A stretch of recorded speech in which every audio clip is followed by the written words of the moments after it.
ইয়াতিমের সাথে ভালো ব্যবহার করলে কি হবে? যাদেরকে ব্যক্তি বর্ণনা করতেছে যে ইসলামের প্রথম যুগে আমি মদ্যপান করতাম, নানা পাপাচারে লিপ্ত ছিলাম। হঠাৎ করে আমি একদিন রাস্তা দিয়ে পাশে দিয়ে হেঁটে যাচ্ছি, এমন সময় দেখি একটি ইয়াতিম ছেলে।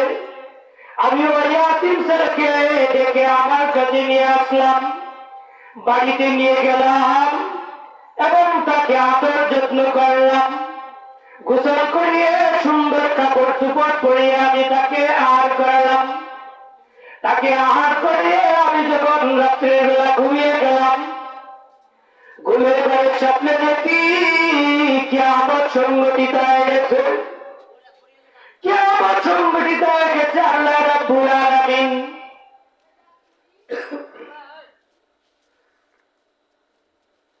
আল্লাহ রাব্বুল আলামিন বিচার কার্য শুরু করে দিয়েছেন। বিচার কার্য শেষ করার পর জাহান্নামের ফেরেশতাদেরকে বললেন, ওকে জাহান্নামে নিয়ে যাও। এবার জাহান্নামের ফেরেশতারা আমাকে টানা হেঁচড়া করে জাহান্নামের দিকে নিয়ে যাচ্ছে। তারা যখন জাহান্নামের দিকে নিয়ে যাচ্ছে, আমি ঘুরে ঘরের ঘরে স্বপ্নে দেখি হঠাৎ করে একটি ছোট্ট বালক এসে আমাদের পথ আঁকড়ে ধরল। এবার ফেরেশতারা জিজ্ঞেস করতেছে, কে তুমি, কেন এসেছো? আমি তো ওকে জাহান্নামে নিয়ে যাব। এবার ইয়াতিম বালকটি বলতেছে, না না, তাকে জাহান্নামে নেওয়া যাবে না। আমি আল্লাহ রাব্বুল আলামিনের কাছে ওর জন্য সুপারিশ করব। ফেরেশতারা বলতেছে, আল্লাহ রাব্বুল আলামিন এ ব্যাপারে আমাদেরকে কোন নির্দেশ দেননি।